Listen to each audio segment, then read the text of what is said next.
Electronic guitar is also dismissed as nothing but a jangling noise machine, incapable of subtlety or delicacy.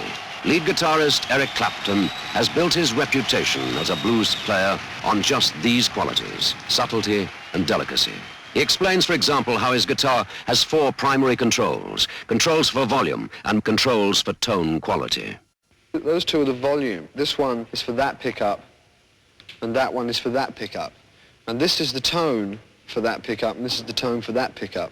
And just by, you know, turning them all off or turning them all on, you can get a completely different sound. You know, you just get... And you get it very, very thin, like this.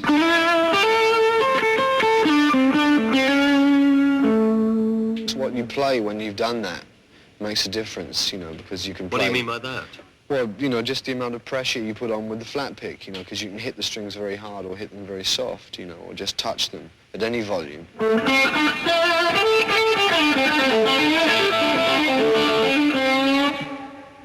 see? Now I can play that at the same volume but softer.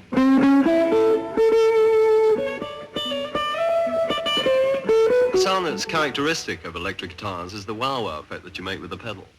I have to kick this to start it. Could you play some and explain how it's done?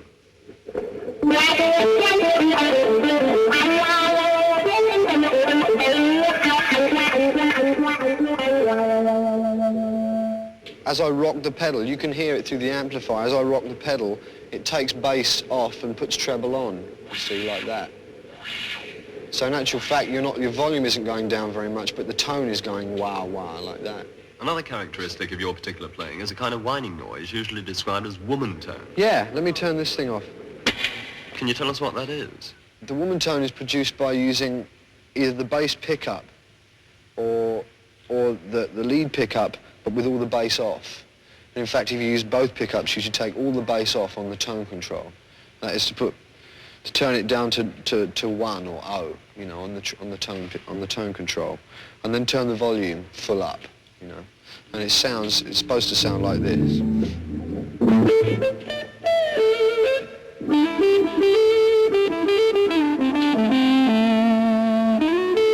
The kind of blues I play I started playing was one of accompaniment, you know, of lead accompaniment. So that is quite difficult, you know. There are basic things that you'd have to learn about that style itself, which is the finger vibrato that you have to use, which is like that, you know, which is very important. Could you just do that again? Yeah.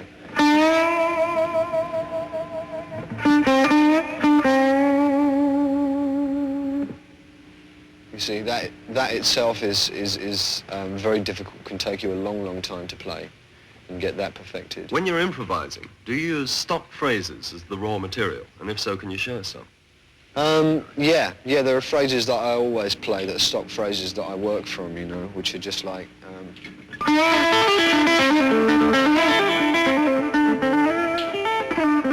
all these runs, you know, are put together from old phrases that I first started on, like...